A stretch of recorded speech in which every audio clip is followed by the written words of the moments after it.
shit. What is going on, everybody? Welcome back to Sideline Summit. I'm Antonio Perez, joined as always by Danny Cole, DC UPenn's finest, and Chris Coacher, CB Coacher Boy. We got another great episode for you guys today. We are going to be doing the rest of our round one mock draft. If you didn't see part one, please go look at the last episode. We did picks 1 through 16. This episode, we're doing picks 17 through 32 to finish out the first round. We're going to briefly talk about Joel Embiid, the presumable would have been MVP, officially made his return. Danny was in attendance. To see Embiid, Kelly Oubre, and the Maxi Sixers beat the Shea and Douglas Oklahoma City Thunder. And then we're going to be putting the NBA playoff and play-in teams in a mountain tier of ranking. And all of that's going to be fun. We're obviously going to do summits, but before we get into the episode, make sure to like, subscribe. If you're listening on an audio platform, wherever you are, whether it's Apple, Spotify, Google Podcasts, whatever it may be, leave a 5-star like and review. We would really appreciate it. If you really love the episode, make sure to leave a download as well. And as for the YouTube, we're very close to 250 subs. So, hey, if you're watching, you ain't subbed, feel free to leave a sub. Get us to 1K. We want 1K. We want 1K by 2025. At this rate, we're going to hit 1K by 3005. So, yes, please do all those things. But, of course, we got to get this thing rolling with Summits, Plummets, and that's where we'll go right to DC. Yeah. My Summit, I'm going to go away from Embiid's return. I think he had a really few scary moments, actually. So I'm not going to go. I thought he fucking blew out his knee completely. He went to the ground and just laid on the ground. It scared me. So I was scared. My summit's going to be I'm going to Phillies game this Friday, and it's really going to be it's in DC, and it's going to be that Bryce Harper hit 3 home runs last night, and that he's back. Bryce Shiesty, that's my dog, because he was wearing the Shiesty last night. Everybody had the Shiesty. No flow seeking out. Everybody just looked like they had baldies. They said he looked like an average scepter rider. Yeah. Husky beard just looked gross. He looked like the average old head that's trying to give you some wisdom on Scepter. I'm like, dog, come on. No, they balled out for sure. Was your Summit and Embiid's looking scary or? No, it's a Harper home run. Then Plummet. The Plummet is. It looks like the Sixers are going to be locked into the 8th seed in the play-in, and it's really unfortunate because that means that they're either going to be seeing the Bucks or the Celtics in the first round, unless they can turn it around and beat the Heat. And they got a couple games that should be gimmies against the Pistons and the Spurs, and it's just they got a couple winnable games. Unless they win these winnable games and win the tough games against the Magic and the Heat, it's really rough and. Looks like they should be sitting around the 7 or 8 seed and not like the 6 seed. They have a backdoor chance at 6 seed, but if they're a 7 seed or 8 seed, don't let their chances. I think they're probably bouncing 5 against the Celtics. But yeah, I would say it's I'm not gonna when we talk about Embiid later, I'm not gonna stock all my entire opinion on the rest of the Sixer seasons on this one game. But yeah, he was clearly rusty last night. But still did his thing.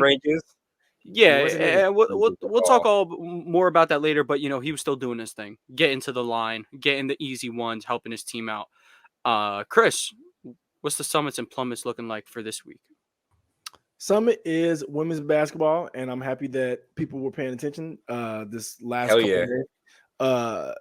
And I think it's been cool to see because if you're not first time, but if you don't watch women's basketball, you got a little bit of everything. You got a big who can push the ball, play great defense, also a good passer, Angel Reese. You got Steph Curry's clone with hair and Caitlin Clark. You got one of the most complete basketball players in Paige Buchers, and then you got another very complete, very young player who can only got a place to grow in Juju Watkins. So it was cool to see different sides of women basketball. I'm sorry, just being played. So you got a lot of people who tuned in, and it's only gonna get better with this last matchup. So I think it's gonna be really lit. This Final Four is gonna be really cool. So yeah, I think that's probably my Summit. My Plummet though is the McDonald's game and stuff was like this past last couple of days, and nobody really knew about it. I didn't really know about it, but it's like wow, it's just changed. Times have changed. I remember the McDonald's All-American games be such a big deal. Everybody was hyped to watch it and look at it and stuff. But now it's like it just happens and nobody cares because we see these high school players so much throughout the year, so it's not as big of a deal to watch them. So I think that's my Plumbing, just seeing the care less of the high school game in the McDonald's game. But I will say, I did watch the skills comp, like the 3-point shootout stuff like that. It was very, very cool. So that was cool to watch. For sure. Yeah, I would say the only highlight I even saw from the McDonald's All-American game was a Cooper Flag ridiculous block, and he is going to pump the life back into men's college basketball next year. I can't here's the thing. So Jared McCain is a star for Duke. That helps push some things, but he's not hated in the way where it's like, oh, he's this cocky, arrogant, oh, I can't stand him. It's more like people just hate some of the things he does, but like he's a true, genuine guy. Cooper Flag, he could step in, and while he'll only be there for 1 year, he could replicate a little bit of what happened with JJ, what happened with Christian Laettner. He could be that douchey white guy for just 1 year and revive the hate that people have for Duke and just spark up some men's college basketball. But to the women's basketball point, what's funny? How you said Paige Buchers? I, to this day, still pronounce it that way, even though I know it's Beckers. It literally says Buchers, but whatever. We knew she was the chosen one for a long time. She was in the 2020 high school class. Her, Clark, Reese, Van Lith. So I've watched them since high school. Like they're all amazing. And a couple hours before this, Angel Reese announced she's going to the WNBA. She's not going to use her COVID year. Great choice in my decision, or in my opinion. Great decision in my opinion. She is a big with exceptional playmaking ability. You saw before she rolled her ankle, she was the absolute engine of the LSU team. It's unfortunate that went down, and even so, like she rolled her ankle, and LSU failed to make the adjustment to Iowa's adjustment. It's like, all right, whoever. It seems that when Caitlin is guarding Van Lith, she's sagging off of Van Lith, and it's like, I'm not letting this entry pass happen to Reese. So it forced Haley Van Lith to shoot or go in a different direction. Either way, the ball was going into Iowa's hands. So, and then as for the other side, obviously, Caitlin Clark was amazing. You probably heard it a million times. Danny's and Chris have heard it from me a million times. It's like one of my just favorite basketball players in general. As for the other game, Paige, absolute, like I said this to Chris too, like Paige is at her best when she forgets she has teammates. When she just takes over the game, this is one of the best, if not the best scorer in the nation. On the other side of the ball, Juju, 19 years, she's not even 20 years old yet, and she's going at it with arguably the best player in college basketball. Unreal. Absolutely unreal. I cannot wait to see what kind of player she becomes. Yeah, I don't know if you know this. So Kayla Padilla starting on USC. She actually played 4 years at Penn. Shout out to her. She did not have a great game, not gonna lie. But shout out to her. She shot 1 of 7 from 3. She usually shoots around 40% from 3. She shoots. I believe she has a lot of Ivy League records, but yeah, I'm not gonna say the lights were too bright for her. They might have been. They got to the Elite Eight. There's been plenty of bright lights along the way. Exactly. So, the thing with UConn, they're running out there with like a seven player rotation. 4 of them are true freshmen. Like you cannot emphasize how much Edwards and Beckers and Mule, like how much they're really helping this team out to an insane extent. But the point I made on Juju, somebody said on Twitter, she plays like CJ McCollum. And I'm like, oh my God. It's ridiculous. It's like a 1-to-1. And Lehigh CJ. She's Lehigh CJ all over again. All over again. Literally, except she's not really that undersized for her sport. Yeah. Like they're big for a sport. And yeah, exactly. And her quick twitch, it's like it's so evident. Like this girl was born the ball. She's not even 19. 18 years old. Dude, she's not even close to legally allowed to drink. Like, and she's one of the best players in college basketball. Probably, like, arguably the best scorer in college basketball already. Gets it done on the other end as well. She's awesome, for real. And a lot of people, like, when you compare her to, like, CJ McCollum, a lot of people might take that as an insult. Those who know me know I'm a one of the few, like, I'm going to bat for CJ McCollum because he is a hooper's hooper. Like, and If you we can go talked as a about earlier. slight, go back to YouTube and you go watch Lehigh's tournament run and watch them play Duke, and then come back and watch this, listen to what Tone said, and then give him his credit, because then you'll see exactly what he's talking about. Exactly. And even in this stretch without Brandon Ingram, where CJ McCollum's had to step up and be the second scoring option, no doubt. I've done this my whole career with one of the greatest point guards of all time. It's no biggie. I would even say that the Pelicans might even look a little better. They over the past week they've fallen a little bit, and they're going to need Brandon Ingram if they want to make a championship run, obviously. But I would say when I was writing down my tiers, I forgot the. I think I forgot to write down the Pelicans, so I'll have to rank them on the fly. But I'm yeah, not gonna absolutely wonderful weekend for women's basketball. Yeah, Kayla, I just looked up her stats this year. She shot 43% from three. Oh my God. 8 points a game, 2.5 assists, and 2 rebounds. I mean, she might find a spot in like a little shooting role in the WNBA. She's a little undersized though. She's 5'9". But I'd say the direction that they would have to go at this point in the WNBA is just upping the pace so that players like that have an important role. Like Kate Martin was talking about. They should. Kate Martin was talking about how, like, like after the season's over, like she's just a normal person, and it's like, damn, like she's such a good basketball player, but there's no role for her in the WNBA because it's kind of like WNBA really puts the emphasis on like everybody used to be the guy, and now you're not. So yeah, like I mean, like Kelsey Plum was the all-time women's leading scorer. Now I don't want to say second fiddle in a bad way, but hey, you're playing with Asia Wilson. You're taking a back seat.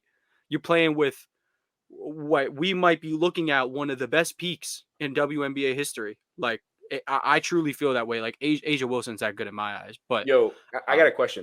I might be speaking a little young as well. So, if an NBA, which NBA player could become transgender, transition to the WNBA, and be on the bench? How bad? Killian Hayes. Killian Hayes, you think? Killian Hayes, the Frenchman. If Killian Hayes was on my WNBA team, he's getting cut. Killian Hayes is getting cut. So he's not making the team. No, he's not making the team. If I have a chance to take Kelsey Plum or Killian Hayes, I'm taking Kelsey. Every time. Killian Hayes is not good at the sport. You know who I think getting cut though? You know what I think getting cut? Dennis Schroeder. Beast. Oh, come on. Respect Dennis Schroeder. Respect him. Respect Dennis Schroeder. Look, me and Chris had this talk, man. I'm not respecting his little blonde. No, listen. Me and Chris went over this before. The Dennis Schroeder experience is something you gotta live with. He's gonna be the coldest, baddest motherfucker on the planet for like a good 5 games. You're gonna get 2 games of utter bullshit.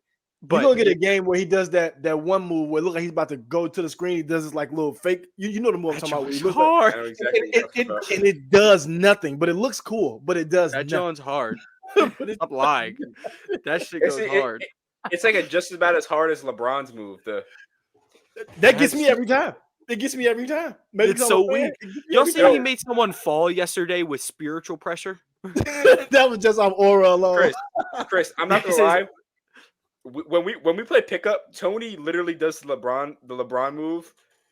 I do it as trolls. His go-to move. He does it like every single time. No, I do it as trolls. But my one actual natural move I don't do for trolls is a Jason Tatum sidestep because it's so subtle. Like it's a good separator, but like LeBron for the trolls, I gotta pull one every game. And of course, it's only after I already make like 2. So I think your best move is that like Luka bump and fade away. That's not from Luka. That's from watching Kobe desperately get up shots. Like when you're stuck on the post and like you literally just can't shake this person, you just gotta do what you can. Like at that point, yeah. I mean, I'm just saying Luka because currently, I think Luka is the best in the NBA at doing that.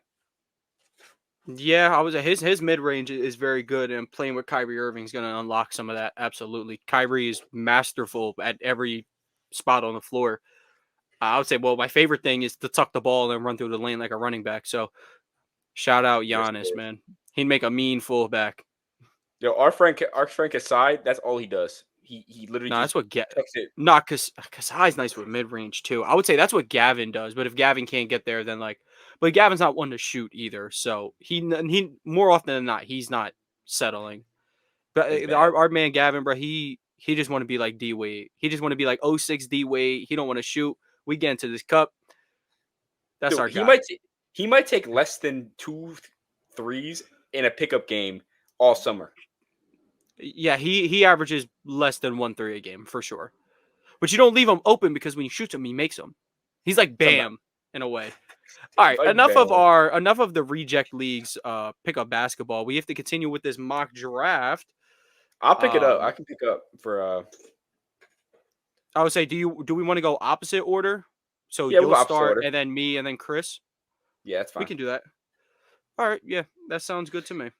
So with the 17th pick, the Jaguars, who are in desperate need of defense, are taking Laiatu Latu, my favorite edge rusher in this draft. I think he is an absolute beast. I think pairing him with Josh Allen and getting back to that blitz mentality that they had when they had Saxonville.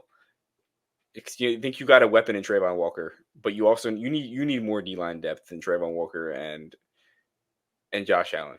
You need dogs, especially when you're playing the AFC South. You're playing the Texans choice here. You're playing Will Levis. I know you might not be that scary right now, but you're playing D-Hop, Will Levis. Pollard's not a threat to me. I'm sorry. But you're playing D-Hop and Calvin Ridley and some young guys on the Titans. And then you got the Colts. The Colts are a damn good football team.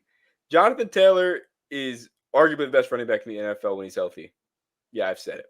He's arguably one of the best running backs in the NFL.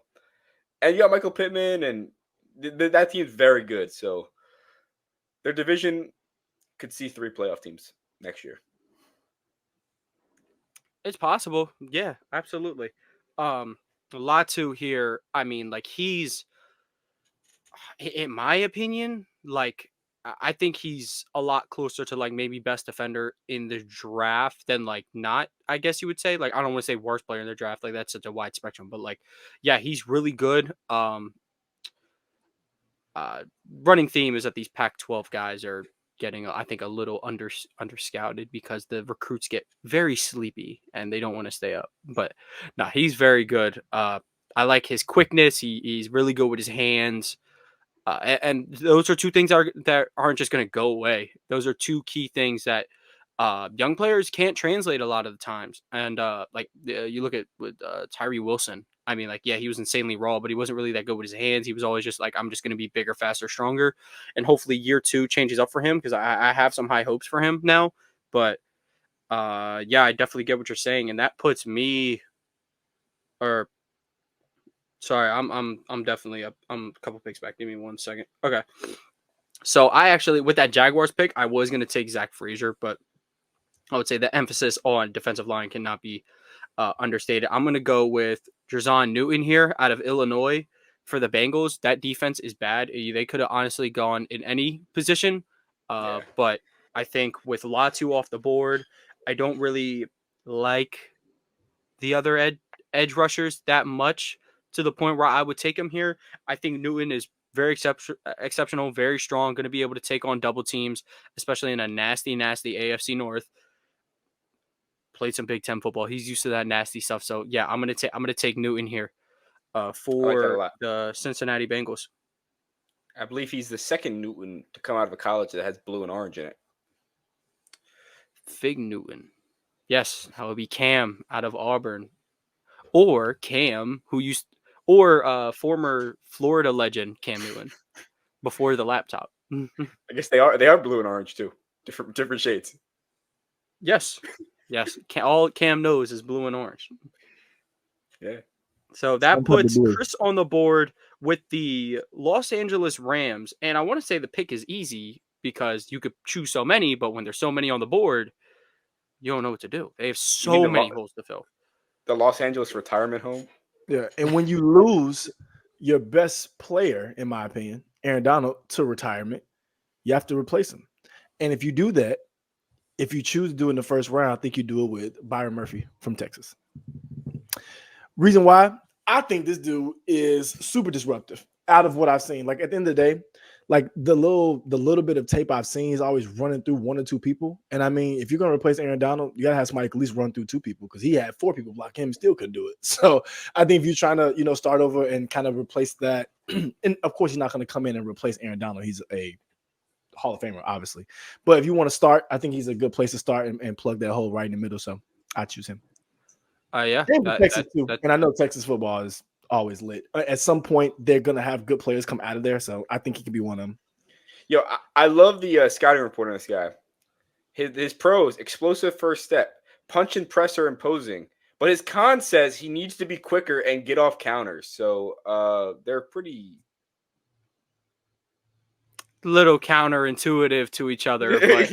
But yeah, no. I definitely like the direction you're going there. When you lose your best player, you got to plug your best player. And that defensive line was not good last year. Like just not good. Like Aaron Donald just suffocated like 90% of the attention and everybody else got to do their own thing. If you can bring in a guy like that who can handle the double teams, can not only handle double teams, but put pressure on those double teams, on the opposing quarterback.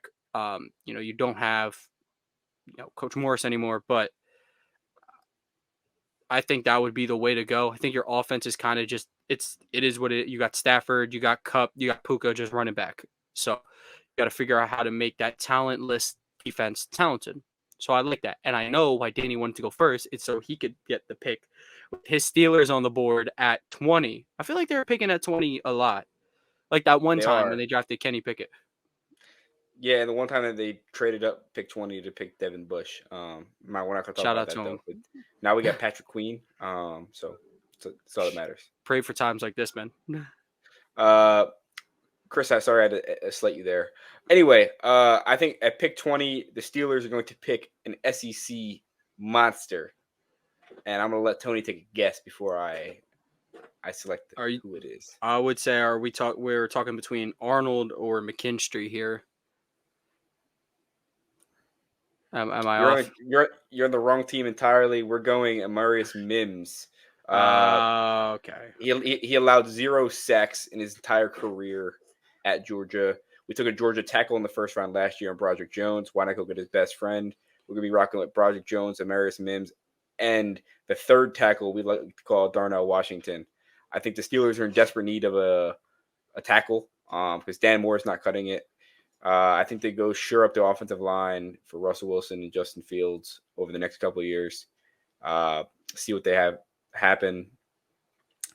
And I think they can make some moves. I think wide receiver could be in play, but I think they prefer and trust their guys in developing wide receivers as they have in the past, rather than taking a receiver early. The Steeler way has never been to take a receiver in the first round. If they change it this year, then so be it. It's not a horrible year to do it, especially with the pick you're at. It's not like you're in the top 10 and forced to take someone that's not Harrison, Neighbors, or Odunze. So, yeah, I like that pick. I figured we were just going to go corner here. But I tackle is definitely a good option as well. Obviously, you need to get a tackle. I kind of just forgot you employ one of the worst. So, and then center in the second round is most likely the direction there. Center they could go center in the third if SVP starts to fall and they rock with the Georgia offensive line. That would not be a bad thing. That Georgia offensive line. Eagles take the defensive line, and Steelers take the offensive line, and then when they meet, it's just a big old practice back from 2022. Davis and Carter and Nolan Smith versus Broderick Jones and Mims and Washington. All those countless guys. Jersey swaps. How many jersey swaps would there be in that game? Like 6. It's gonna be ridiculous. No more Swift though. Swift ain't swappable. Yeah, no. So I would say I am on the clock with the Miami Dolphins. I think a good one here would be tackle. I'm taking J.C. Latham out of Alabama, another SEC guy to help Tua in this last year. Prove he's worth it. There's already questions surrounding his contract extensions. So I think JC could come in. I know he didn't have the strongest outing in his last college game ever against Michigan. There aren't a lot of tackles who had their best day against Michigan, so it's nothing to be truly ashamed of, in my opinion. Yeah. I think he could come into this system. I think he's fast enough to fit the vibe, I guess you would say here. Obviously going to be able to block long enough for the RPO heavy system. But I think Tua's next progression is he needs someone that's going to thug it out for him so he can sit in the pocket, go through these reads. I think this is why JC is going to be the pick here. Yeah, I think Latham is actually perfect pick for them. I think that Steelers could also employ Latham. I think they just prefer Mims a little bit more. I think Tomlin loves the Georgia guys, to my understanding. Yeah, I would say if you took JC, I was going to take Mims here. So I was going tackle regardless. But that puts Chris on the clock with the Philadelphia. Well, my Baltimore Ravens are not on the clock. Thank you. So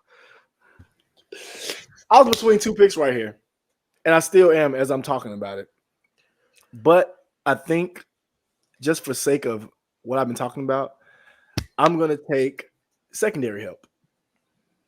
And in doing so, I'm going to take Cooper DeJean at number 24, the Philadelphia Eagles, for the simple fact, you brought this up to me, Tom. I think him being slower, he can play some corner, but some safety too. I think just having a guy who's versatile enough to where he can plug and play with some injury concerns that the Eagles have had in the secondary last couple of years, I think it'd just be good to have a safety net or a guy who can do, play both levels in that spot. So I almost went wide receiver just to get a good wide receiver 3. That was my thought. But I ended up going with Cooper DeJean just because I think it would be cool to add some. I think you need more secondary reassurance than you need offensive reassurance, in my opinion, with what you have over there. So that's why I went there. Sorry if I slayed you. It's too much milk. It's too much milk in the secondary. That cannot be good for the analytics. Him and Blankenship, half a Sidney Brown. I could see him really actually going Brian Thomas here as well. That's what I was. That's something that crossed my mind too. That's what crossed my mind as well. Between Thomas and Cooper DeJean, it was between those two. If he starts to fall, I wouldn't put it past him. Another way I wouldn't put past Howie Roseman, he's done it in the past, is to take Jared Verse here.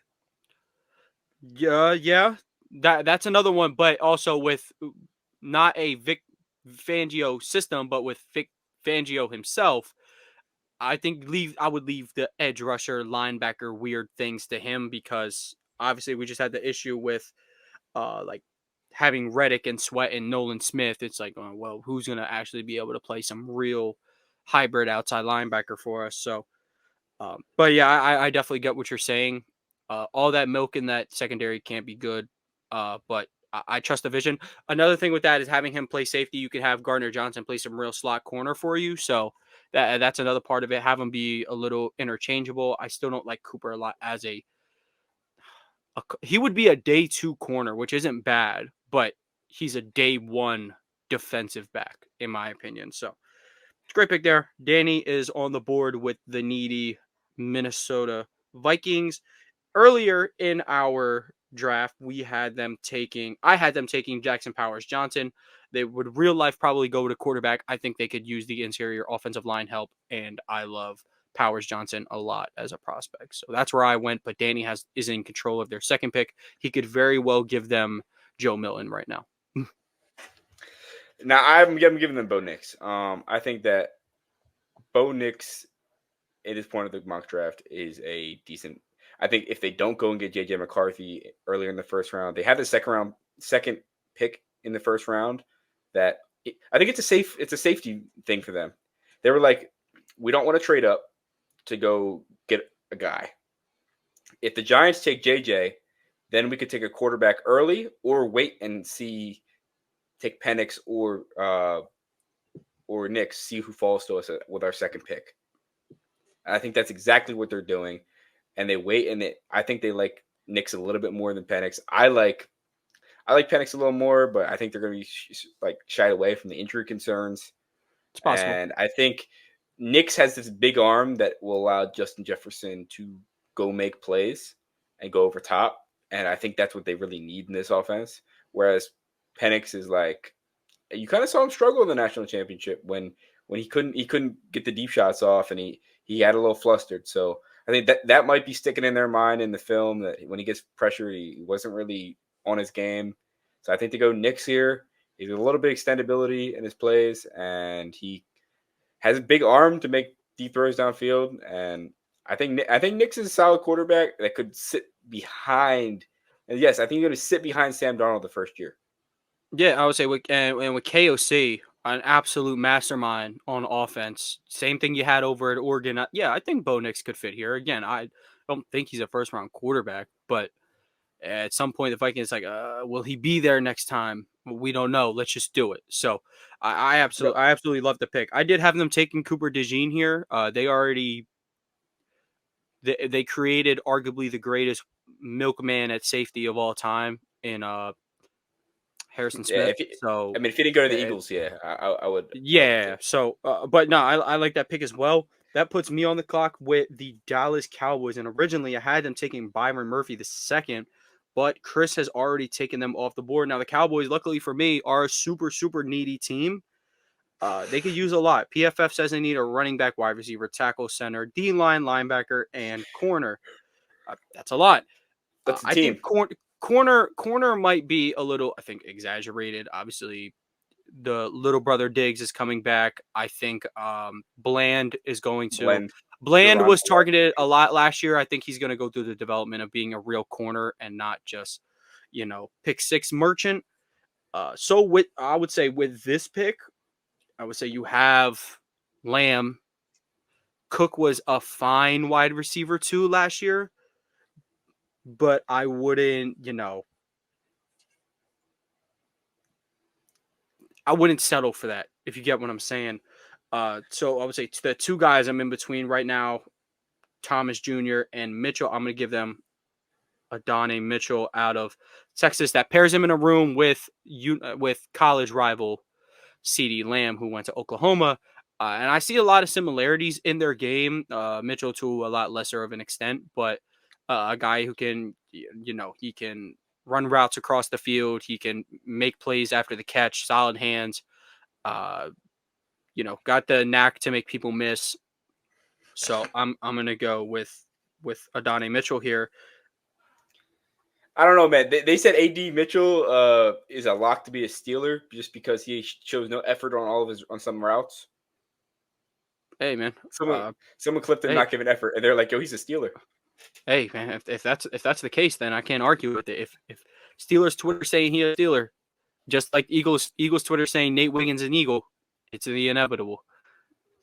So that puts Chris on the board with the Green Bay Packers, who beat the shit out of the Cowboys in the playoffs. In case y'all. And they also last year they took Lucas Van Ness. They did. Yes, they took him over Gonzalez, but a lot of teams did that very weirdly.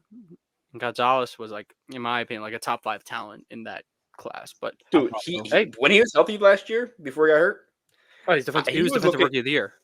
He might have been defensive player of the year at some point, dude. Like he was up there. He was having like a Gardner level rookie season. Absolutely. Yeah. But yeah, Packers are on the board. And since they are on the board, and I think they need a little more help than a lot of people think they do. But I think they can use secondary help too. And I'm going with one of my favorite corners in this draft, Kool-Aid McKinstry. Yeah, Kool-Aid. Yeah, that's what I'm going with. And I seen stuff about Jair leaving, hopefully to the Ravens. But I seen stuff about him leaving. So if he's leaving, then or not leaving, but like maybe asking for a trade or something like after the draft. I seen stuff like that. It could just be rumors, of course. But if that does happen, or just to shore up the secondary, I think you can pick Kool-Aid McKinstry with this first pick here. Like I said, it's towards the end of the first round. I think it's too crazy of a risk. I know he has injury, but yeah, that's why I'd go. I go Kool-Aid. Fair. Very fair. Okay. Yeah, I would say he might not. So the Eagles are DB, but it kind of just depends. Honestly, yeah, like they could probably take a defensive back here as well.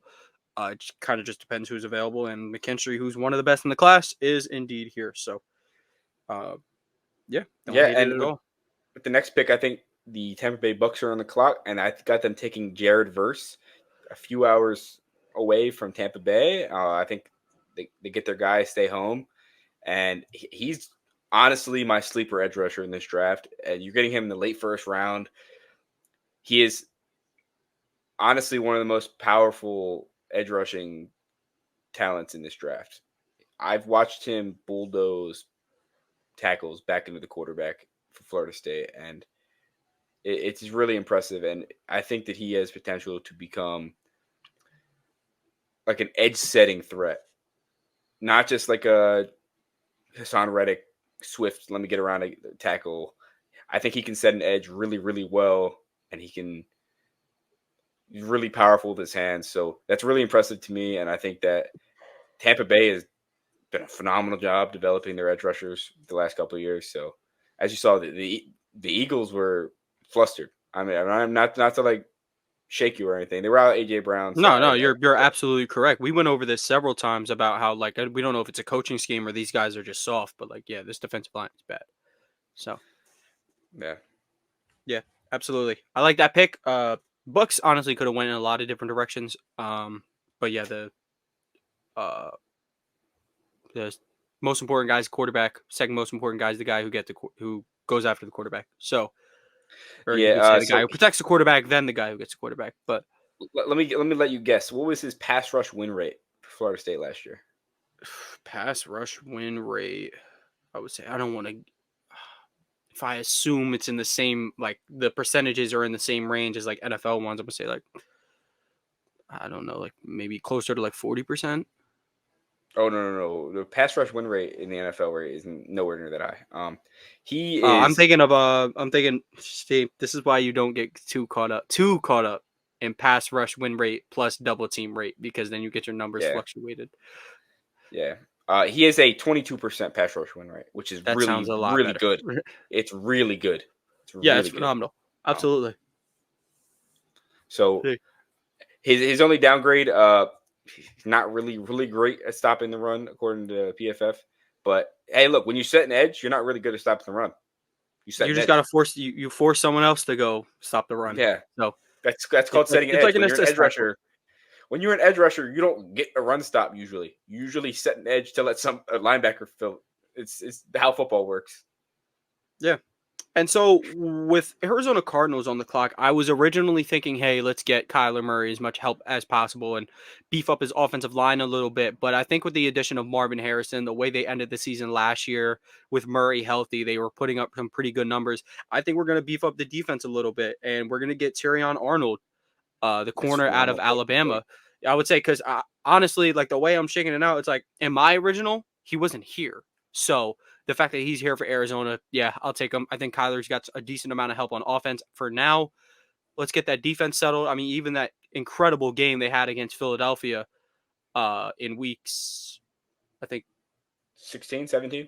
So it was something like that. It was late in the season, obviously, but I mean, they put up 38 points, but you also let up 35, which is, I mean, no shame into a credible Philadelphia Eagles offense who was fighting their own coordinator. But, you know, if you could beef up that defense a little bit, have someone who can guard the other guy's best player, it's going to be absolutely crucial. So that's the direction I have the Cardinals going in. Very, very good value having Arnold at this pick.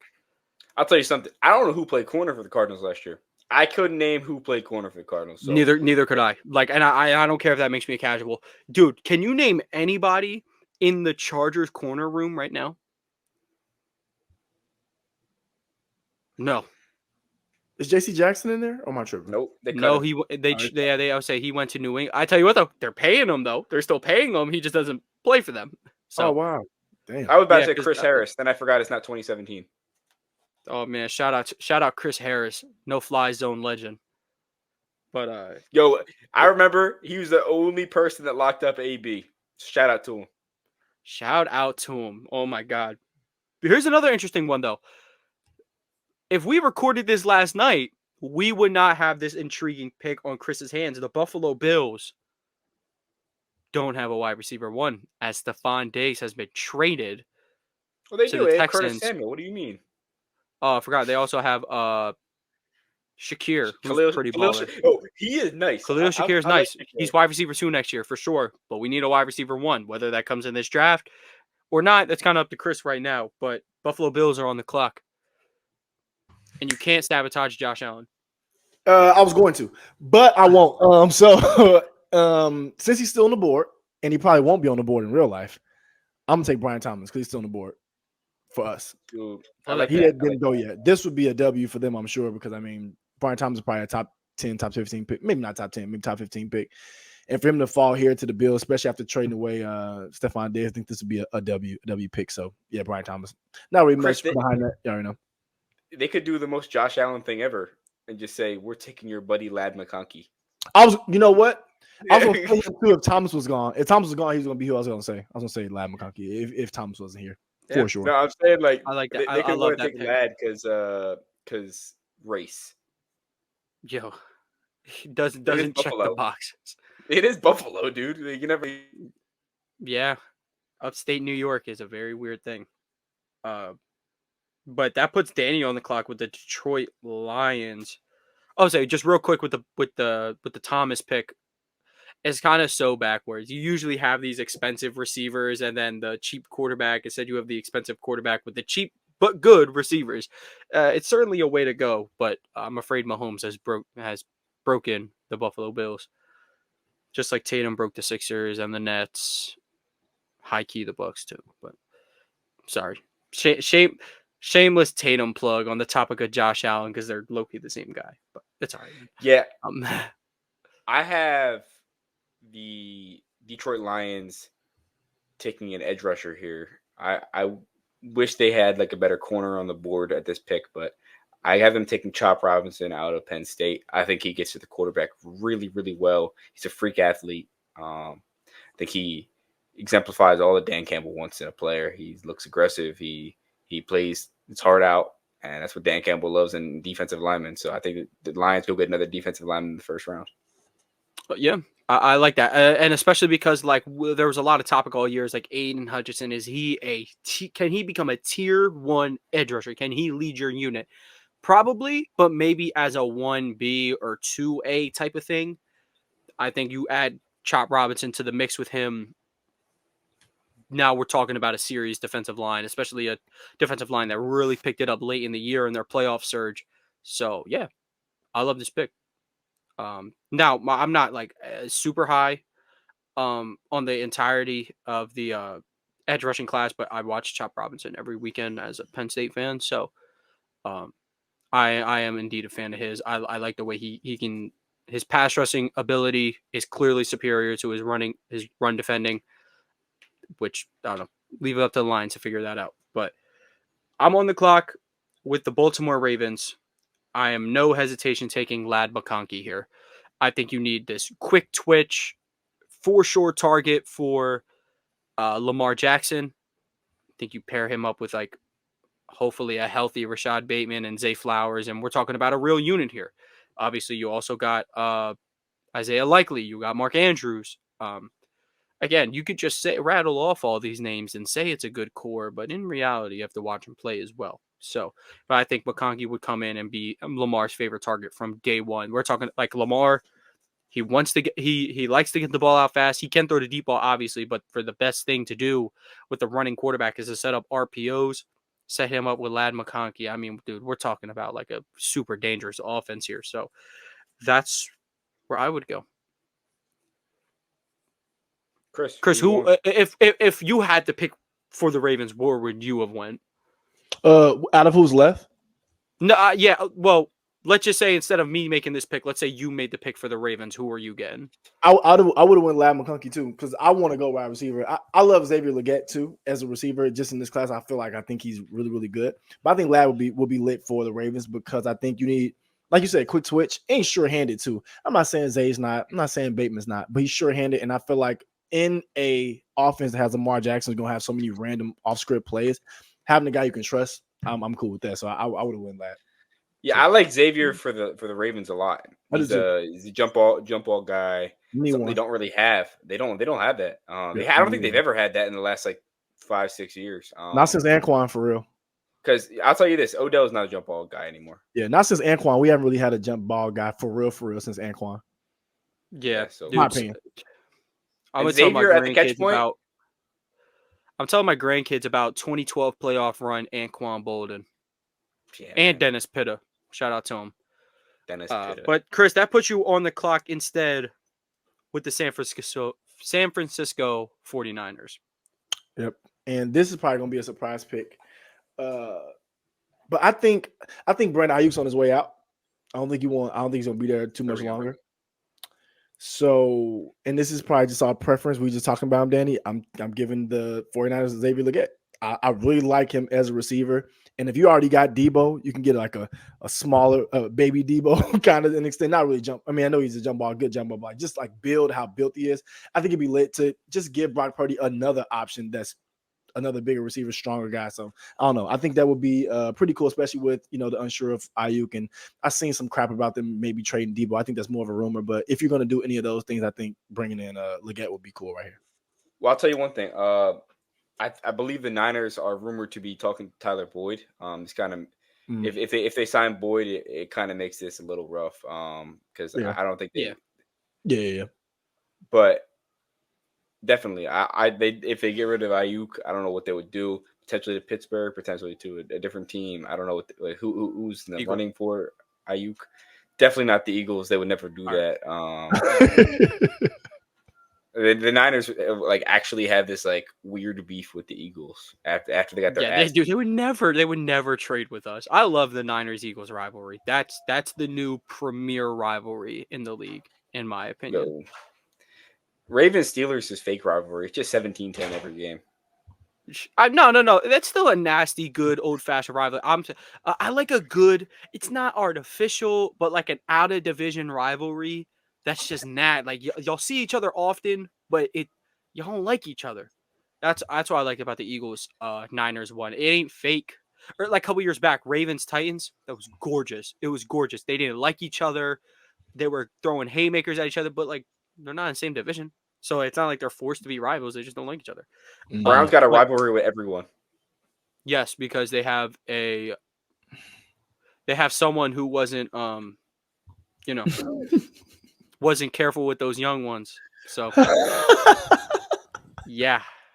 But with the last pick in the draft, Danny, you have the defending Super Bowl champs, the Kansas City Chiefs.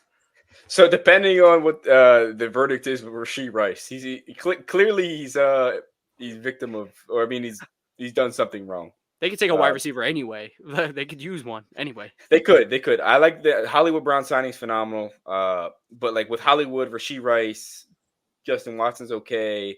Kelsey's still there. Kind of got a lot of the same dude. They got a lot of the same dude. So I got him taking a receiver here. And I got him going to get Troy Franklin out of Oregon. I think love that. Pairing him with Hollywood Brown is going to go pair Tyreek Hill back with Mahomes. He has that deep ball ability. He can go take the head off of a defense. Him and Hollywood. No, Troy Franklin fan. Yeah, him and Hollywood with Mahomes and Kelsey underneath, locking up with Rashee Rice. Rashee Rice and Kelsey could work across the middle if Rashee Rice gets out of jail. Because I don't know if he's gonna get locked up for this. Yeah. Dude, he could have it could be DUI. I don't think it's DUI because they were racing. They were just being idiots. I would say it's a middle of the day. Highway too. I'm on that highway all the time in Dallas. That it's not like it's a very used highway. So to see them drive, to see the video of that, first of all, it happens all the time here. People can't drive in Dallas. But two, it's not like that uncommon to see those type of cars just driving hella fast. So he probably just thought it was one of those, and unfortunately, it was not. Well, that was the wrap up on our NFL mock draft. Again, if you did not see picks 1 through 16, please go check out last episode. But I think it's time that we quickly talk about Joel Embiid is back off of his torn meniscus surgery. Danny, you were there. What'd you see? What'd you like? What you didn't like? Yeah, what I liked about Embiid, he looked like I believe he was on a minutes restriction. He didn't play that much. Oh, absolutely. I think he played 20-ish minutes, something like that. He's out of shape. He's definitely out of shape. Yeah. Boy, he said he joked with reporters. He said he gained 50 pounds. Yeah, he definitely gained a few some weight. I'm gonna tell you one thing. I like the new hairdo. Start the random stuff. He rocks braids for sure. I like his braid look. When he was going out to the corner, there's been a couple. He's done it for a while though. Give me some effort, dude. You're 7'2". You can't just to the corner. You need to go out there and run out and put your hands up. I Just feel because that. you're a superstar, like close out correctly. Don't get in. Don't like jump into their space and hurt yourself. But like close out. You're an NBA Yeah. superstar. Like give some effort. Jokic gives effort. He's tubby. Come on. Okay. Yeah, I agree with those points. Clearly out of shape. That's not going to be a Very problem by out. playoff time, though. We're going to get some games under our belt, probably some side conditioning as well. We'll be okay there. Defensively, like, running out to the corner, you have the fear of somebody just skirting right past you. You don't want to put any pressure, especially depending on the corner it is, depending on like if his left knee is the one that he feels comfortable planting and turning to, play some, help protect the rim. I could see why he wouldn't. I have no fear in that. I don't even want to judge him. Like we talked about earlier, his mid range wasn't falling. He wasn't imposing his will as much around the rim. That's okay. We're gonna get more comfortable with the knee brace. Now if this does keep up until game 82, or like until the end of the or like midway through the first round, then it's like, well, y'all just rushed him back again, and now he used to fight these narratives again, which is what I was saying this entire time. I thought like he literally went from out to playing the same day. So I'm like, okay, he must look real good.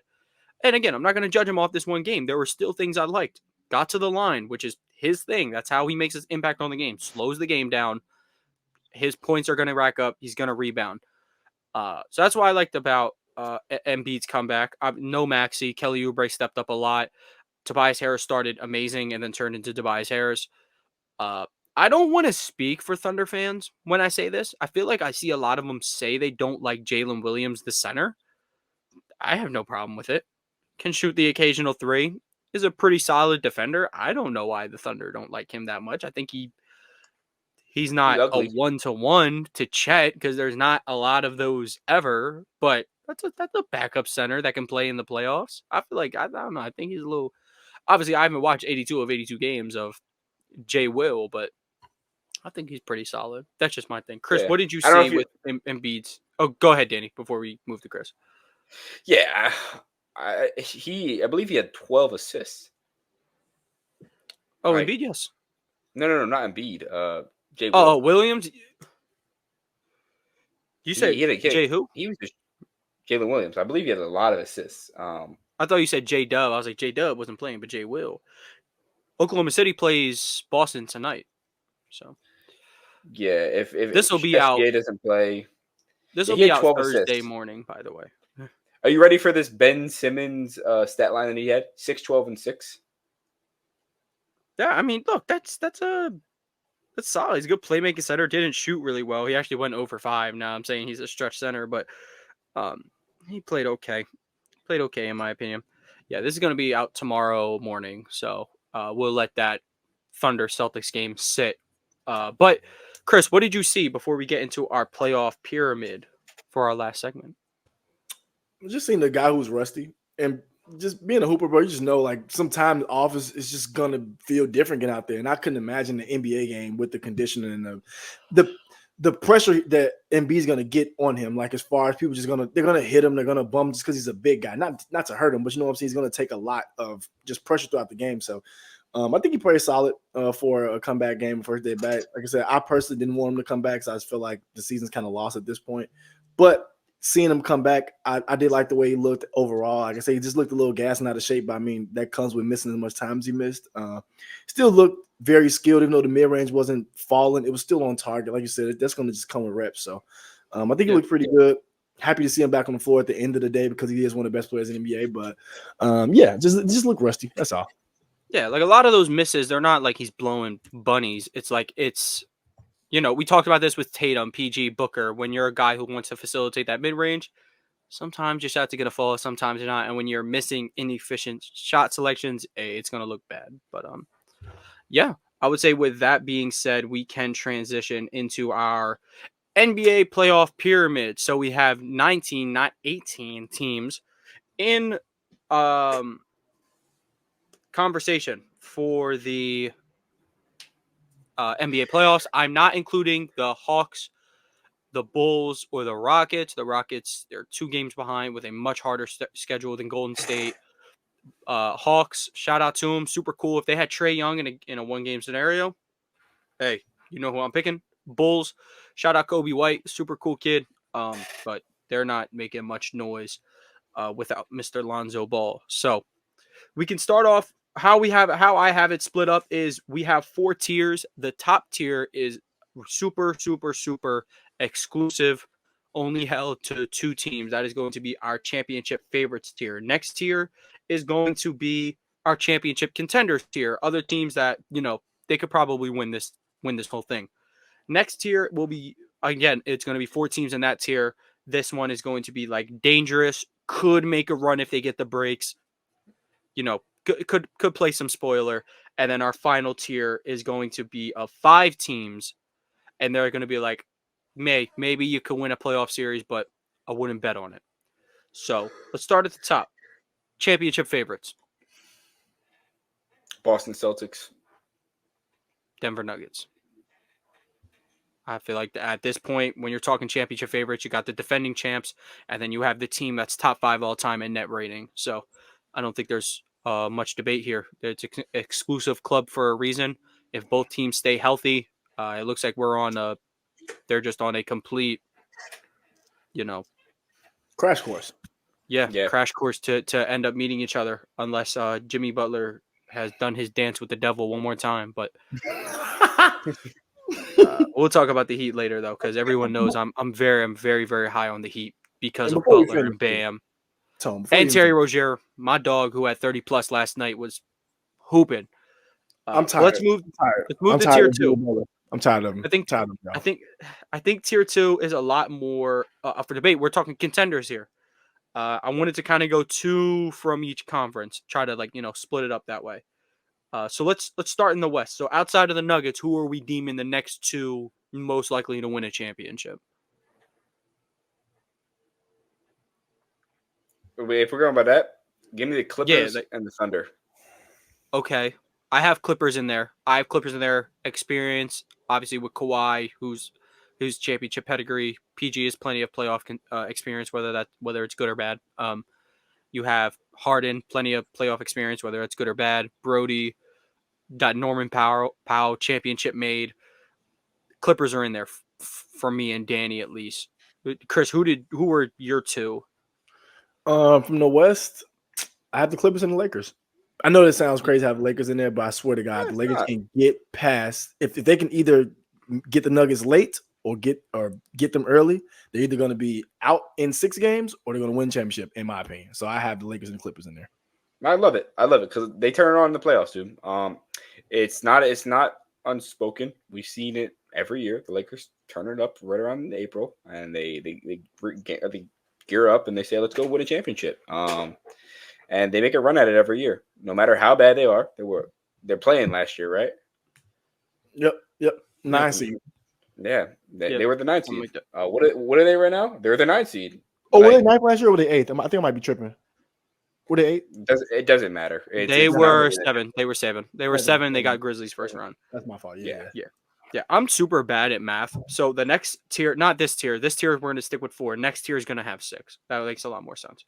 So I had, but we're just talking about the West right now. We're 2 teams from the West. We all got Clippers. We can agree on that. We all have a different third or second team though. I have the Wolves here. The reason I have the Wolves, a lot of their guys, their play transitions to playoff basketball really well. Rudy Gobert has the best group of perimeter defenders that he's ever had in his career by far. It's going to be a little harder to headhunt for him when everybody else can defend. Especially with Cat, apparently he's making noise. He could come back off his meniscus, and a little bit different from Embiid. Yeah, you need Cat. You're going to need those points. But having his body presence in the rim is at least better than nothing. Because in Utah, you could pull Rudy out. Who's guarding the rim? Royce O'Neal? Hey, shout out to him, but no. So, yeah, you'll have Cat. Anthony Edwards. Nothing has ever spelled playoff riser like he has. And he did it last year. I mean, they went out 3-1, but he balled. Absolutely. He probably gave the Nuggets the hardest run for their money. I would probably say Lakers too, because everything came down to the wire. It was just a matter of, I don't know. The Nuggets just got their number, man. I don't know. But I have the Wolves here.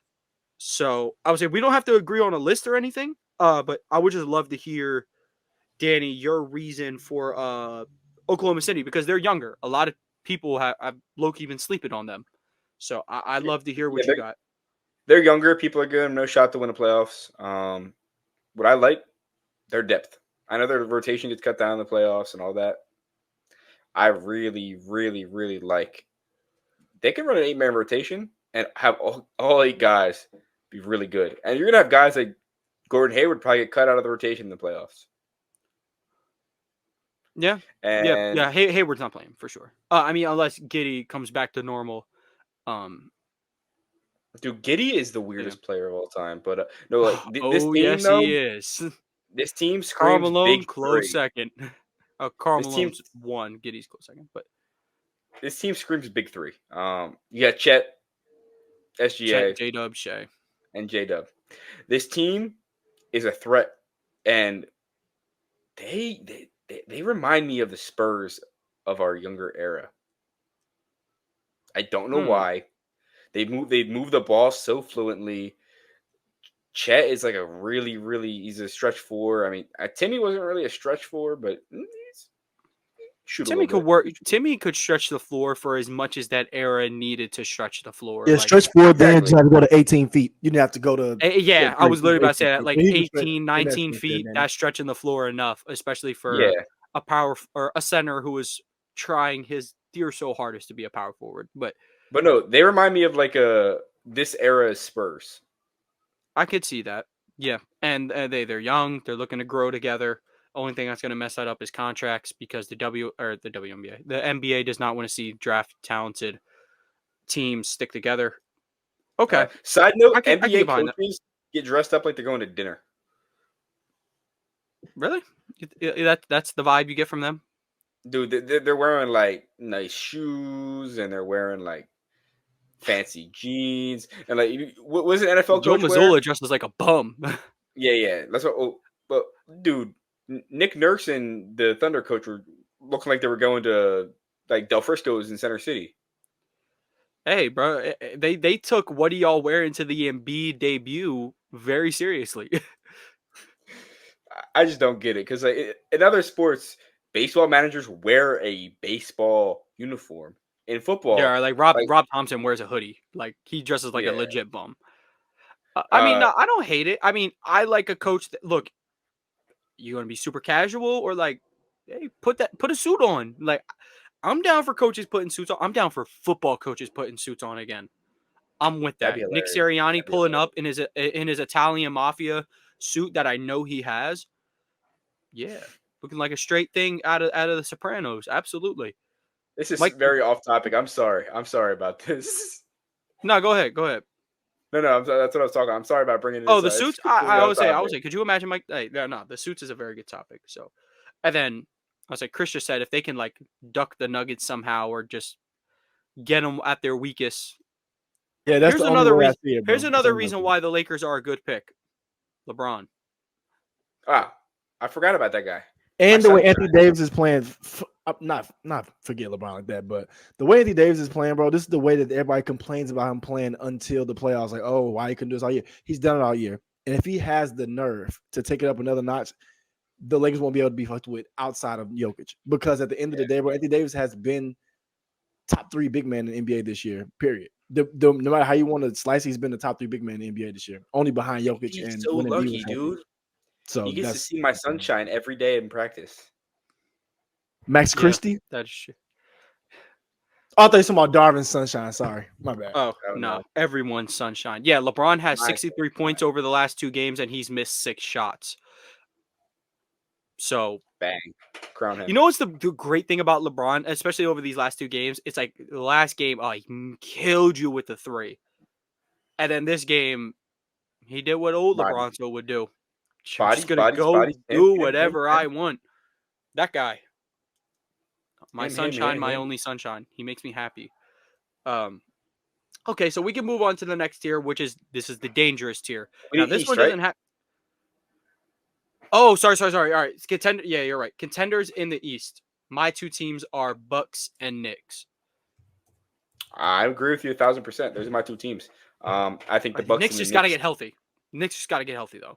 Knicks are deep. They have the playoff experience. They have that grit. That you don't want to fucking see in the playoffs. They're gonna run into, and you're gonna be like, shit, we have to play the Knicks. Yeah, like that's a team that, like, more so than even the Bucks, it's like the Knicks, they could take the Celtics to a 7-game series. I truly believe that. They're so gritty and mean, and it's like they could pick on the Celtics a little bit. They could. They could punk them a little bit. The only thing where the Celtics may draw the line is like, all right, Kristaps, take the ball in the post. And it's like, we don't have an answer for that. So it's kind of over. So that's where the fine line is between them. Jalen Brunson, you know what he's going to do in the playoffs. Randall, honestly, at this point, I feel like when he got his injury, he should have just got the surgery. Because, like, if you're still unsure what you should do with your surgery, what are you doing? Like, we're about to start the playoffs. OG, look, I guess just rest it up to the playoffs, man. But when the playoffs come, I don't care what injury you have, you need to play. Because it's knacking injuries. Like, when people said he was baby Kawhi, they weren't kidding. Like, this is a guy who's, if he's hurt even in the slightest, hey, I'm not playing. So, but when they have all those guys, you know, when you're going to run out of the lineups, you know, you're going to have Brunson, DiVincenzo, Hart, OG, Randall, and then obviously, not that that's the starting five. You could go with that lineup, but and then you're going to have Hartenstein, Mitchell. You're going to have Bogdanovich, Alec Burks, who's not really in the rotation anymore, even though he is a Tibbs guy. McBride took his spot. Yep, Deuce McBride. I love Deuce McBride. I can't even believe I just didn't say his name, but you're deep, just like Danny said. And then for Milwaukee, they haven't really looked too good all year, and they're still the second seed. So you have Giannis, you got Dame. Their downside, Glenn Rivers. Not much to talk about with them. Chris, Their who downside, was Darvin did you Ham have the used same to two coach teams? for them. Did I have the Bucks and the Knicks? Yeah. Nope. I did have the Who do you Bucks have? though. Okay, The so Cavs. who do you have instead of New York? The Cavs. They're tricking Okay, you, Chris. They trick you. They're tricking you No, so hard. The only reason why I say that this is the only thing. As long as they can keep Isaac Okoro as far away from the NBA basketball court as they can, then they have a chance. If you can continue to put Karis LeVert, I'd even take George Niang or Max Strus. Okoro cannot play. Only reason I say that is because perimeter defense cool. He can't. That corner three was good for a month. Now it's back to terrible. So like I said, and this is the only thing I think about the Cavs. They'll force you to either play different or you'll run them off the court. So I think it's like either feast or famine with them. Because if Mobley and Allen are playing well together, it's trouble. And if you can get Mitchell and Garland to play well at the same time, it's going to be trouble too. So I think it's all about them putting together. So I think they're just dangerous. Because at the end of the day, if they can find a way to make that four work, not a lot of teams can do a lot with that on either conference in real life. So I think it's a lot of ifs, but that's why I said I think they're dangerous. The Cavs are, I figured it out. Like my dangerous tier, the Cavs are, like, the Knicks are at the bottom of the contender. Cavs are at the top of dangerous. I feel like they're also on a crash course to play each other. Not literally in round 2, but, like, you know, we need round 2. Run it back. Unfortunately, Darius Garland is a role player. And I'm sick. This was the best player in the country not too long ago. This was absolute killer at Vanderbilt. My guy's a role player. And if y'all had, like, Colin Sexton, if you had a non-ball dominant guard right now with Mitchell, I don't know, maybe they're better off. But also the Cavs just bringing in Mitchell kind of like stunning his growth a little bit, which, you know, whatever. It's whatever. Know who been shooting though? You know who been shooting that 3? Max Strus, Heat legend. Mr. Evan Mobley. Oh yeah, that corner game. I told you, changed the game, and that's why they're my team 1 for dangerous. Because imagine this. Imagine Evan Mobley's making a corner 3 at just 35%, just at best, 35%, right? Now he can play. Now you have to either play a bigger 4 or a faster 4, and that just gives advantage on the glass because the Cavs shoot a lot of jump shots if it's not a layup. I think it's especially in the playoffs where you're only playing 8 guys at the end of the day. Walk with me. Yeah, no. I'm hearing you out for sure. I think Okoro, he needs to see the Hat Man and Caleb Martin and ask what he did to get that good in the playoffs last year. He took his twins' powers. He can't. Isaac doesn't have a twin. Because Cody's the one who could shoot at first. Then Caleb was defense. Then Caleb can shoot threes, and Cody just shouldn't be in the NBA. But they fuse into one. God, man. So now so fucked up. That's brutal, man. Making $12 million a year from the Hornets, by the way, y'all. Stealing money, by the way. So I just keep forgetting. My math is horrible. I'm sorry. So let's get into dangerous. 3 teams from each conference with dangerous tier, right? It doesn't have to be. You don't have to split it up by conference if you don't want to, because the West is Just 6 obviously a total. lot more loaded. Yeah. So I only got 2 in the East. I got 2 in the East. That's it. who are those two for you? My 2 are the Cavs and the Heat. That's my 2. Cavs and Heat. I don't think the Pacers are that big of a threat. I would love to see the Magic make a run. I just think that they're young. I think they're young like the Thunder, but they're obviously worse. They're out. This is gonna sound so cringe. Their alpha is not Shea. So their Yeah, alpha got all the potential in the world. Paolo can be a 1A superstar. Like, we all know this is the P5 fan club, but just yeah. as of right now, it's not there. I would say let's just Chris, get it. I would say if we want, I would say I'm just gonna get that talking point out of the way. Pacers and Magic are in my last tier. Could win a series, probably not banking on it. And then I agree with you. I'm gonna put Sixers in that as well if they get the 7 seed. I think the Sixers can take the Bucks to 7. Let's put. So we can put 8 teams in dangerous because the talent is insane. So that would put what 2, and then 4. That makes 6, and then 8. That will make 14 of them. Yeah, okay, that's actual math. I have no clue where I was at. Yeah, that. So dangerous tier is going to be 8 teams. Sorry, Chris, I suck out at east, math. in the East, who do you have as dangerous? No In one. the East, no one. You gotta have someone. Yeah, it's the only team that I have is the Heat. I didn't have the Heat earlier. The Heat are dangerous to me because I don't think they have that same magic from this year. Oh, we already have the Heat in the other one, so I can't choose that one.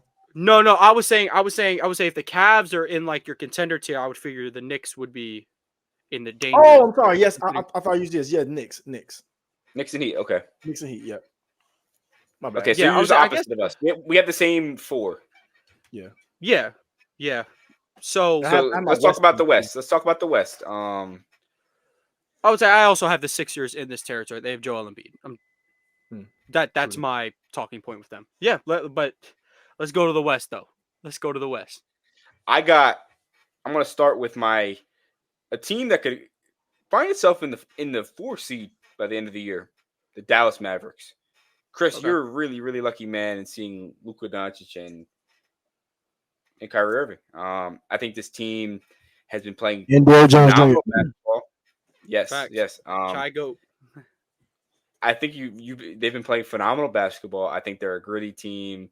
I think that they win close games a lot of the time. I think that they see their star power come out down the stretch. They see they're one of the few teams where you see both stars drop 30 consistently.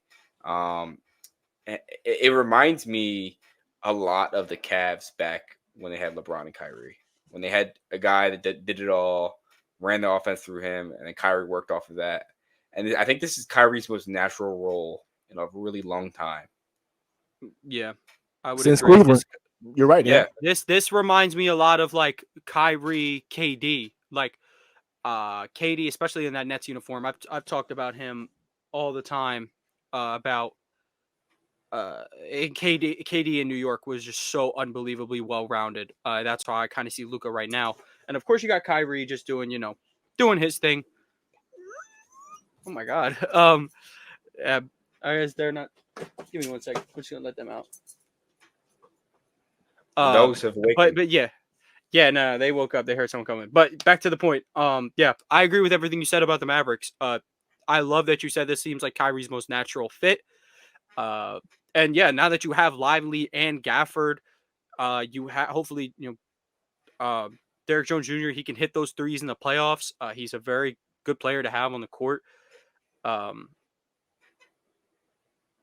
Tim Hardaway, please just hit your shots, and I promise you guys will go to they'll go to the Western Conference Finals if you can make your shots. And if you don't, to Taiwan you go. See ya. Yeah. See ya. Yeah. Hello, you're not. Dwight Howard. He's not Pops. Unfortunately, he's not Pops. That's my number 1 rated dangerous Western Conference team. Yeah, I love them. I love that. So Chris, you got anything to add on those Mavericks, or do you want to start with your 4 or however many teams you have in dangerous? I think the Mavs are very dangerous in the sense, especially if Luka keeps playing the way he's playing, where he keeps passing the ball to his teammates and not trying to do everything by himself. I think they're very dangerous in that sense. So yeah, I like that as well. But they're probably my second dangerous team only because I didn't have the Thunder, and I think the Thunder are just dangerous in my opinion. I think it's just dangerous. I think they're big. I think they're a big away from being real contenders because I just think you can't ask Chet to do all of that, and I don't think Jalen Williams is ready just yet. So I think they're a big away from being a real contender. So I have them second behind the Mavs, and then I have the Pelicans. I do as well. I have the Pelicans right after that. Only for I think Brandon Ingram's health is one part of it, but dude, at the end of the day, point Zion, which they've kind of been playing him as. I know CJ is still listed as a point guard, but they're running a lot through Zion. And if y'all can tell, they've been playing Trey Murphy more, or Herbert Jones more. You have more defenders and shooting on the court. It's just a thing for success, in my opinion. So even a 90% Brandon Ingram, if he's back, I think they can be dangerous if they can get the right matchups and play the right team. So I think that's my three, I'd say. Yeah, they're the fourth team. They're my fourth most dangerous West team. I have four. Make them fifth, actually. My third most dangerous West team is the Lakers. They have LeBron James. My fourth most dangerous West team is the Suns. They have KD and Devin Booker. I have no other reason to root for them. Like the team is just bad. But hey, you cut the rotation to 7 in the playoffs and you go to war. You got 4 guys capable of going for 20 every single night. You got 3 guys who are capable for going for 30, 40 every single night. Not every single night, but can do it. I was like, Devin Booker and Kevin Durant can go for 30 every night if that's what they do. And then Pelicans will be that fifth most dangerous team. Health is a big concern. Experience is a concern, but I can get behind them. For sure. Yeah, I think the Pelicans are like the 7th or 8th most dangerous team in the West, and it's gonna sound crazy, but I got the Nuggets, Timberwolves, Thunder, Clippers, Mavs, Suns, and Lakers all over them. Like that makes sense. I mean, I was just talking in this tier. Yeah, they're 5th overall. They're 8th most dangerous. Yes. Like yeah, they're the 6th seed, but they're 2 games up to be the 6th seed. It's like they're also like a game back from 4 seed. So or yeah, 2 games. I know something like that. It's 2 games back, but here's the thing: like when it also says it's all said and done, those 4 games you won in the regular season because you played the Pistons more than the other team played the Pistons. It doesn't matter. It's all about matchups. Well, they own the Clippers, so if they can get the Clippers round 1, dude, they're eating. Yeah, they are. That's not what I'm saying. I'm saying like other team schedules matter during the regular season because you're going to see certain teams more, and if you're seeing the Pistons and the Hornets more than a team that's seeing the Suns and the Celtics and like the Suns have objectively had a pretty hard schedule. Yeah, maybe that's why. No, the second half of the year, they have the hardest schedule in the NBA. Yeah. So and it's not a knock on them. Like I think winning 50 games in the NBA is hard, and the Celtics just happen to be. The Celtics are in a really, really weak ass conference. They're in a weaker conference, and they're the most talented team on paper. So yeah, I'm not saying they're not talented. I don't want to say nobody should win 60 games. Like that's 60 games is hard. But it lines up when you're this talented of a team. We're not surprised. Not saying that you should have done it, but we're not surprised. You get the Pistons and the Wizards and the Hornets, and they own the Raptors. They own the Sixers. They get the Hawks. They actually lost to the Hawks. One thing is with that, and unfortunately for the Celtics, is they didn't even win a championship yet. But when you're the best team in the league by record, everybody's coming to swing at you. And I don't like to buy into that too much because it's kind of like a lot of like teams like try to it's like everyone gives us our best shot. You should want that. So I'm pretty sure we all have the same ish dangerous tier. The 4 teams I have in like you're not really on shit is Warriors, Kings, Pacers, Magic. The Warriors, Steph Curry, I want to put him in danger so bad, but his team is so bad. And it's not even injuries. I don't know if his running mate, Draymond Green, actually went to counseling. So, that pretty much wraps up the pyramid for me. No, I got the same 4 in the same. I think the Magic sneak into the upper tier though. I think would say the switches we have are really the three interchangeables out east are Bucks, Knicks, Cavs for like our dangerous and contenders. And then out west, the three exchangeables are Wolves, Thunder, Lakers as contenders or dangerous. Which I'm surprised. I thought Chris was going to go with maybe the Mavs as the contenders and not the Lakers, but I see it either way. And my only reason for doing that is it's just I don't, and this is gonna sound bad, I don't trust Luka's consistency to play the way he's been playing, where they have been more successful, in my opinion, where it's less ball dominant. Because at the end of the day, he's a player who can do it all. So sometimes when that playoff pressure comes, where you know it's kind of all on you to do it, you can revert back to your old ways. I watched Brian do it. I've watched a lot of greats do it. So that's my only reason why leaving him from that tier, because I really wanted to do that. But that's the only reason why. I mean, if he gets the Clippers, you know how he gets. You know how he gets and he never beat him. That's the crazy part. He'll go for 50, 10, and 10. Unfortunately, his running mate was Kristaps when he was still soft. So, and before now he's got Kyrie getting the switch on James Harden, and he'll never see the light of day again. But yeah, that is our NBA playoff mountain. Let us know in the comments what y'all think of the mountain. What you got? Where do you agree, disagree? Did we overrate a team, underrated team? Should we really put the Celtics in the not on shit tier? Because maybe it's true. Because they're carried by Tay Bum. But again, if you enjoyed the episode, make sure you leave a like and subscribe. If you're on the audio platforms, please leave a 5-star like and review and download it if you love the episode. Y'all got anything to say before we get on out of here? No, that's all. I hope you guys all enjoy. And go watch some basketball before it ends, because this is basically December football.